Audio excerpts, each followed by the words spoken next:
So, folks, have you heard this one? Deutsche Bank economists are proposing a tax of 5% on people who they say, quote, are privileged enough to work from home to help fund workers whose jobs are under threat or who actually have to go into work. Now, the proposal had me pretty riled up this morning on Fox and Friends. Take a listen. This is all about some sort of form of economic social justice because you are, quote unquote, lucky enough to work from home and you don't have to drive in. You save money on lunches, tolls, you know. So how about a 5% tax? What we'll do is we'll take that money and give it to folks making about $30,000 or less. Here's the problem. When you work from home, people working from home aren't on vacation. They're working 4 hours more a week. They're taking 13% more meetings than they did before. Their burnout rate has gone from 49% to 70%. Oh, your kid needs attention. Your kid can't figure something out because the internet went down, or this whole thing about school and home isn't working. Oh, it's such a utopian situation. Let's punish them for being lucky enough to work from home. It's another one of these harebrained schemes that's not economic, but punitive.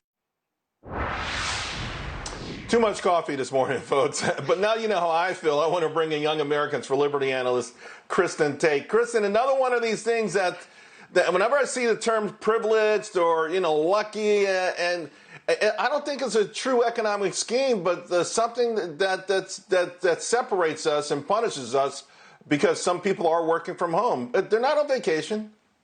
I couldn't agree more, Charles. I mean, this proposal is just another shameless attempt to collect tax revenue in the name of fairness. All this tax would do is penalize people who have found a way to be productive while working from home. Instead, why not give displaced workers pathways to get back to work? I much prefer helping people than harming people. We should be talking about tax cuts or even tax rebates for people who have lost their jobs. We should also be giving tax cuts to companies who hire remote workers.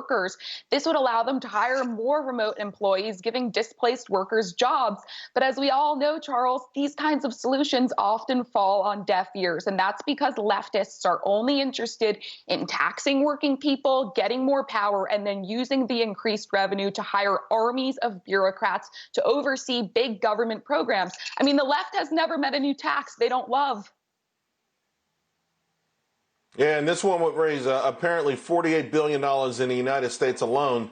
That comes out of the pocket of hardworking middle-class folks who are just trying to make it like everyone else. Exactly. I want to switch gears, though, to the other end of the spectrum and get your take on a new report that says the richest New Yorkers would devastate New York City if they left and took their $133 billion with them. And signs are that maybe this exodus we saw this summer could pick up again.